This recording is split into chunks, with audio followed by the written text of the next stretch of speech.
Hi friends, welcome back to my YouTube channel Epoch PSC. ഇന്ന് നമ്മൾ India ഭൂമിശാസ്ത്രത്തിനൊരു ക്ലാസ്സാണ് ചെയ്യുന്നത്. അതിന് മുമ്പായി എല്ലാവരും എൻ്റെ ചാനൽ കണ്ടിഷ്ടപ്പെട്ട എന്നെ സപ്പോർട്ട് ചെയ്യുക, എൻ്റെ ചാനൽ സബ്സ്ക്രൈബ് ചെയ്യുക, ലൈക്ക് ചെയ്യുക, ഷെയർ ചെയ്യുക, കമൻറ്റ് ചെയ്യുക.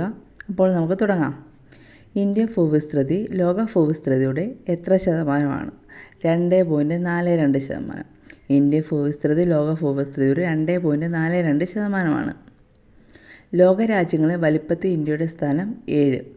ലോകരാജ്യങ്ങളെ വലിപ്പത്തിൽ ഇന്ത്യയുടെ സ്ഥാനം 7. ഇന്ത്യൻ ഉപഭൂഖണ്ഡത്തിലെ ഏറ്റവും വലിയ രാജ്യമാണ് ഇന്ത്യ.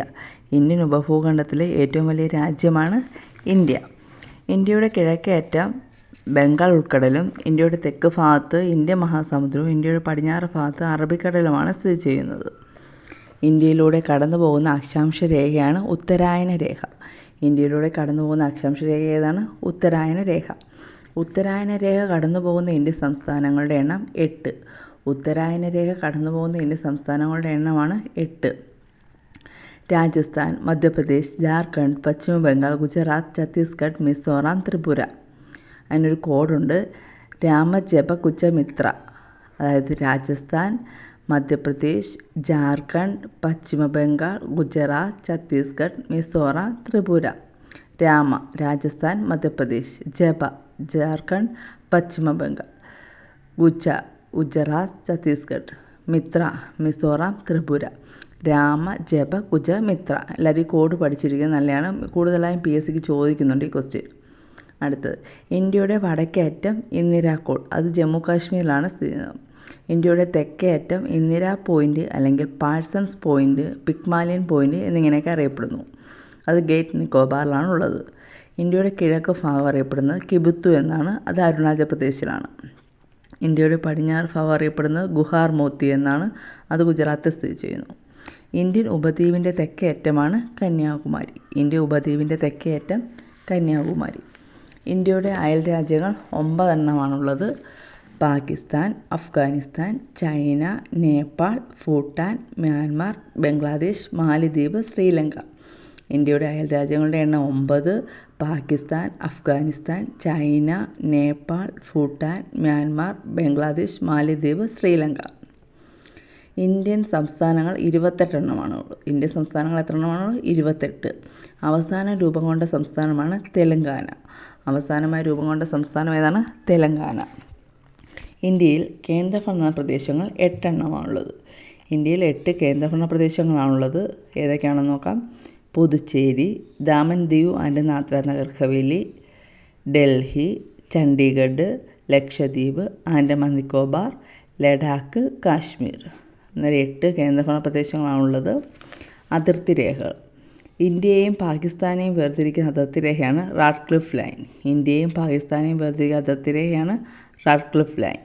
ഇന്ത്യയെയും ചൈനയും വേർതിരിക്കുന്ന അതിർത്തി രേഖയാണ് മക്മഹോൻ രേഖ. ഇന്ത്യയെയും ചൈനയും വേർതിരിക്കുന്നതാണ് മക്മോഹൻ രേഖ. അന്നേരം ഇന്ത്യയും പാകിസ്ഥാനെയും റാഡ്ക്ലിഫ് രേഖയും ഇന്ത്യയും ചൈനയും മക്മഹോൻ രേഖയും വേർതിരിക്കുന്നു. ഇന്ത്യയും അഫ്ഗാനിസ്ഥാനെയും വേർതിരിക്കുന്ന അതിർത്തി രേഖയാണ് ഡ്യൂറൻഡ് രേഖ. ഇന്ത്യയും അഫ്ഗാനിസ്ഥാനെയും ഡ്യൂറൻഡ് രേഖ. ഇന്ത്യ, ശ്രീലങ്ക എന്നീ രാജ്യങ്ങളെ വേർതിരിക്കുന്നതാണ് പാക് കടലിടുക്ക്. ഇന്ത്യയെയും ശ്രീലങ്കയും വേർതിരിക്കുന്നത് പാക് കടലിടുക്ക്. ഇന്ത്യയും മാലിദ്വീപിനെയും വേർതിരിക്കുന്നതാണ് 8 ഡിഗ്രി ചാനൽ. ഇന്ത്യയും മാലിദ്വീപിനെയും വേർതിരിക്കുന്നത് 8 ഡിഗ്രി ചാനൽ. ഇന്ത്യയും ബംഗ്ലാദേശിനെയും വേർതിരിക്കുന്നത് തീൻബഗ കോറിഡോർ. ഇന്ത്യയും ബംഗ്ലാദേശിനെയും വേർതിരിക്കുന്നത് തീൻബഗ കോറിഡോർ.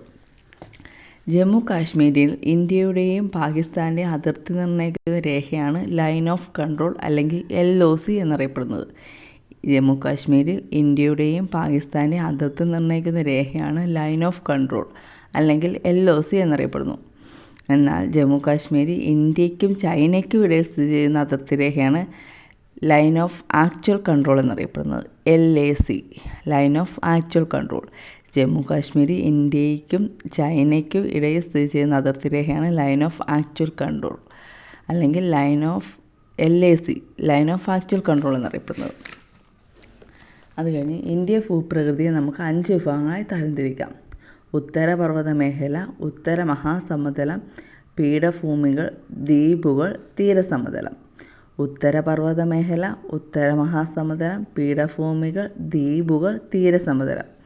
ഇന്ത്യയുടെ പ്രധാന പർവ്വതനിരകളാണ് ഹിമാലയം, ആരവല്ലി, പശ്ചിമഘട്ടം, പൂർവഘട്ടം, വിന്ധ്യാനിരകൾ, സത്പുര നിരകൾ എന്നിവ. ഇന്ത്യയുടെ പ്രധാന പർവ്വതനിരകളാണ് ഹിമാലയം, ആരവല്ലി, പശ്ചിമഘട്ടം, പൂർവഘട്ടം, വിന്ധ്യ, സത്പുര നിരകൾ. വിശാലമായതും നിരപ്പായതുമായ ഭൂപ്രദേശങ്ങളെയാണ് സമതലങ്ങൾ എന്നറിയപ്പെടുന്നത്. വിശാലമായതും നിരപ്പായതുമായ ഭൂപ്രദേശങ്ങളെയാണ് സമതലങ്ങൾ എന്നറിയപ്പെടുന്നത്. ഹിമാലയ പർവ്വതനിരകൾക്ക് തെക്ക് ഭാഗത്ത് സ്ഥിതി ചെയ്യുന്ന വിശാലമായ സമതലമാണ് സിന്ധു, ഗംഗ, ബ്രഹ്മപുത്ര സമതലം. ഹിമാലയ പർവ്വതനിരകൾക്ക് തെക്ക് ഭാഗത്ത് സ്ഥിതി ചെയ്യുന്ന വിശാലമായ സമതലമാണ് സിന്ധു, ഗംഗ, ബ്രഹ്മപുത്ര സമതലം. ഹിമാലയൻ നദികൾ ഒഴുകിക്കൊണ്ടുവരുന്ന എക്കൽ നിക്ഷേപങ്ങളാണ് സിന്ധു, ഗംഗ, ബ്രഹ്മപുത്ര സമതലം രൂപം കൊണ്ടത്. ഹിമാലയൻ നദികൾ ഒഴുകിക്കൊണ്ടു വന്ന എക്കൽ നിക്ഷേപിച്ചാണ് സിന്ധു, ഗംഗ, ബ്രഹ്മപുത്ര സമതലം രൂപം കൊണ്ടത്. ഇന്ത്യയിലെ ഏറ്റവും വലിയ മരുഭൂമിയാണ് താർ മരുഭൂമി. ഇന്ത്യയിലെ ഏറ്റവും വലിയ പീഠഭൂമിയാണ് ഡെക്കാൻ പീഠഭൂമി. ഇന്ത്യയിലെ ഏറ്റവും വലിയ മരുഭൂമി താർ മരുഭൂമി. ഇന്ത്യയിലെ ഏറ്റവും വലിയ പീഠഭൂമിയാണ് ഡെക്കാൻ പീഠഭൂമി. ഇന്ത്യയിലെ മറ്റ് പീഠഭൂമികൾ മാൾവ, ചോട്ട, നാഗ്പൂർ പീഠഭൂമി. ഇന്ത്യയിലെ മറ്റ് പീഠഭൂമികളാണ് മാൾവ പീഠഭൂമി, ചോട്ട നാഗ്പൂർ പീഠഭൂമി. ഇന്ത്യയിൽ തീരപ്രദേശത്തുള്ള സംസ്ഥാനങ്ങൾ 9. ഇന്ത്യയിൽ തീരദേശമുള്ള സംസ്ഥാനങ്ങൾ എത്രയാണ്? 9. അത് ഏതൊക്കെയാണെന്ന് നോക്കാം. ഗുജറാത്ത്, മഹാരാഷ്ട്ര, ഗോവ, കർണാടക, കേരളം, തമിഴ്നാട്, ആന്ധ്രാപ്രദേശ്, ഒഡീഷ, ബംഗാൾ. ഇന്ത്യയിൽ തീരദേശമുള്ള സംസ്ഥാനങ്ങൾ ഏതൊക്കെയാണെന്ന് നോക്കാം. ഗുജറാത്ത്, മഹാരാഷ്ട്ര, ഗോവ, കർണാടക, കേരളം, തമിഴ്നാട്, ആന്ധ്രാപ്രദേശ്, ഒഡീഷ, ബംഗാൾ. സമുദ്രത്താൽ ചുറ്റപ്പെട്ട കരഭാഗങ്ങളാണ് ദ്വീപുകൾ. സമുദ്രത്താൽ ചുറ്റപ്പെട്ട കരഭാഗങ്ങളാണ് ദ്വീപുകൾ. ഉത്തരപർവ്വത മേഖലയെ 3ആയി തരംതിരിക്കാം. ഹിമാലയം എന്നും, ട്രാൻസ് ഹിമാലയം എന്നും, പൂർവാചൽ അല്ലെങ്കിൽ ഈസ്റ്റേൺ ഹിൽസ് എന്നും. അന്നേരം ഉത്തരപർവ്വത മേഖലയെ 3ആയി തരംതിരിക്കാം. ഹിമാലയൻ, ട്രാൻസ് ഹിമാലയൻ, പൂർവാചൽ അല്ലെങ്കിൽ ഈസ്റ്റേൺ ഹിൽസ്. അതിൽ ഹിമാലയം തൊട്ട് നമ്മൾ ഓരോന്നും എടുത്ത് പഠിക്കുമ്പോൾ അത് വിശാലമായി പഠിക്കാറുണ്ട്. തൽക്കാലം നമുക്ക് അടുത്ത ക്ലാസ് ചെയ്യാം. ഇന്നത്തെ ക്ലാസ് ഇവിടെ നിർത്തുകയാണ്. ഇത് ഇഷ്ടപ്പെട്ട് കഴിഞ്ഞാൽ എല്ലാവരും ലൈക്ക് ചെയ്യുക, ഷെയർ ചെയ്യുക, സബ്സ്ക്രൈബ് ചെയ്യുക, കമൻറ്റ് ചെയ്യുക. Okay, thank you.